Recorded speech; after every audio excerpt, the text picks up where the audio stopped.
you know what? Fuck that. Jeffrey's still burning the room down. Yeah. Jeffrey gets no credit. Well, what's interesting with the healthcare is because Obama passed a conservative plan, there wasn't any room for them to pass an alternative that was more conservative, and they failed. There was no Republican energy to come up with something different. Yeah. So now Obamacare is at its highest approval level. Now with DACA being threatened, a few Republicans are actually saying we need to keep it because, of course, we do. So it's interesting that it's a little bit of because they know they can't fix it. They don't have a better plan. This goes right back. Yeah. They don't, because what Trump did was, well, you guys fix it. That's on Congress. You guys fix it. Well, wait a minute. Now you say that you're going to repeal it. You want to get rid of it, and well, Congress has got to do it. No. And the people have already stated you're not out of the woods, buddy, because once you cancel it, now you're going to try to put the blame on Congress and tell them to fix it. Okay, you guys have had years to fix two things: DACA, which or immigration, and healthcare. Yeah. And you told Obama no. Yeah. So now it's back on you. Okay.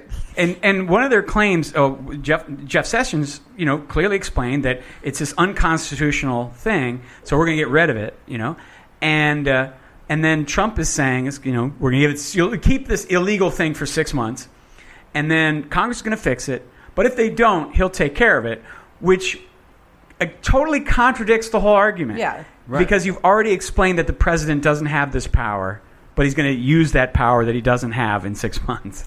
Yeah. Just another example. Which is the same thing you were going off on Obama about. All these things, and that's the thing that really pisses off a lot of people. These are the very things you hated Obama for. And there's a guy come into office and he's doing exactly.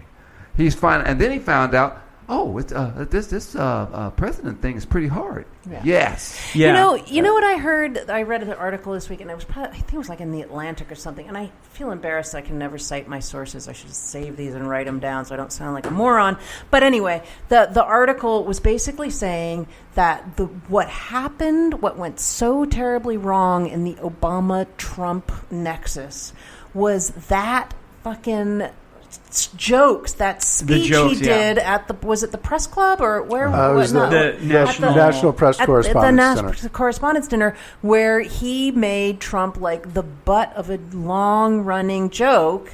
Yeah. And Trump made himself the butt of the joke. Yes. Obama just pointed it out in funny words. That was the night where Trump, because he's such a hopeless narcissist, just went, I'm going to fucking destroy this man. I'm going to take down everything. Now, the problem I had with that article was, again, this problem with Trump. Like, he has enough power and intelligence to manipulate and get himself elected into the presidency.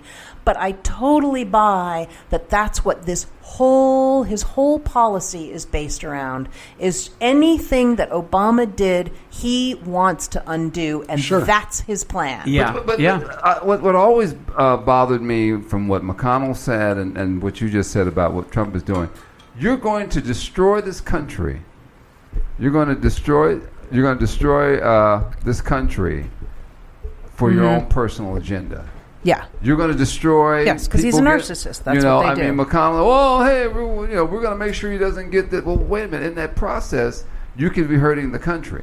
Yeah. Okay, I thought we were all supposed to be. The country is not real to him, only he is. Yeah, I mean, the land of liberty. The land of all this to free, and you keep people with the Constitution, and they talk about all these great papers we wrote and all these things we've done, and yet, and you talked about morals and values and things that we're supposed to have, and guess what? Nope. These people, no. Well, it's all very selective, like the televangelists.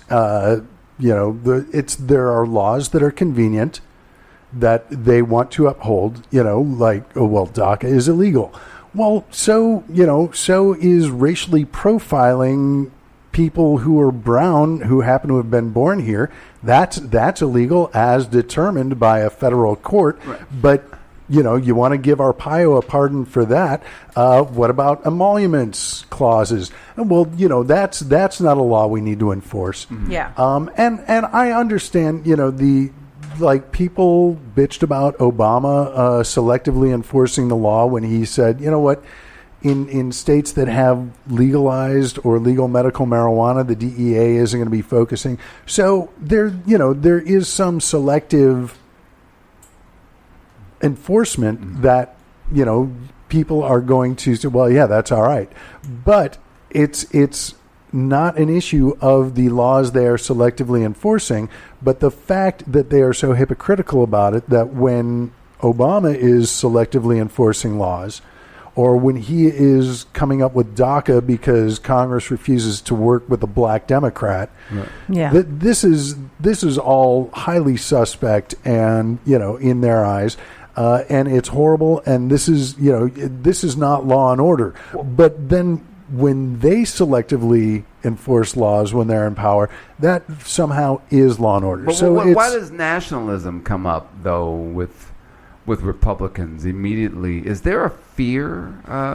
Is there a fear that they're going to be they're going to? I mean, that white males. There have been studies done on Republican brains versus Democratic liberal brains, and they respond to authoritarianism. That's what they like. They're frightened, and they like to be. They were raised with the mean dad, setup. So they're frightened. They only understand authority, and that's why nationalism is so appealing, and a police state is so appealing, and Trump is so appealing. Right. And on the very bottom end of that spectrum, you have like white nationalists, which is the ultimate expression of that. And we saw in Charlottesville what a bunch of total fucking chicken shits these people are. Also, their talk and whatever, and it's machismo. Right. And, that's what they respond to. But they say it's not racism. And of course it's racism because they're afraid of the other. And I really think, whatever. I'm not a psychologist, but I really feel like sort of in the Venn diagram of like nationalism and narcissism, there's a big, big overlap. And, raise your hand if you've ever been involved with a narcissism out there, people. It's probably 80% of us. And my experience of that is that they reach for like easy sort of templates of control because what's happening inside of them is so terrifying and lonely and out of control. And you have to have compassion for these people because they are but humans. Right. But you also have to go like, you're a bunch of fucking morons. Like, it's more complicated than that. And it's not going to work. Your fear is not. Is that the pull up by the bootstrap? Yes. Right. But yet you don't. Oh, we don't want no Obamacare. We don't want. But don't touch what you're trying to do is control something. Subtlety and shadings and all of that. That's just terrifying shit because it needs to be absolute. It has to be black and white. If it's not, when I was involved with a narcissist, that's how it had to be black and white all the time. And if it wasn't, I love you, I'm yours, then it was like I was betraying him. So, and that's how it is. I see that politically. Like, we got to hew to this line, and that's how it is. And liberals, because our brains are set up for like grays, we don't understand that. Right. We have a moral spectrum that we operate out of, and so on and so forth. Right. So I feel like in a way it's sort of hopeless, but. Well, I don't know. Let me just try this. If there's any Republicans listening, you're going to fucking vote Democratic from here on out, you fucking piece of shit. Sure. I'm your father. This is the ghost of your father. I'm your father, Luke. You will vote Democrat. Yes.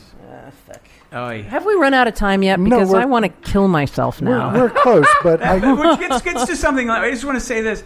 I do believe that the Trump years are taking years off of all liberal of us lives, and the only thing balancing that is the Republicans who may potentially, through their own listening to Rush Limbaugh, be killed by this hurricane. Indeed. Republicans. It won't be enough. And Botox. Yeah. That's what's keeping me alive. Oi.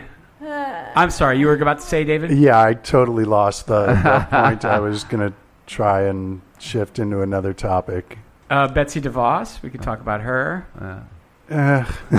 It's so depressing. It's so depressing. Can we just kill ourselves all? How about suicide? You know what? Let's think of something more positive. North Korea exploded a hydrogen bomb. Yeah, that's fun. We're on our way out. I'll keep smoking as long as they're making the cigarettes. What the one thing that I was going to ask.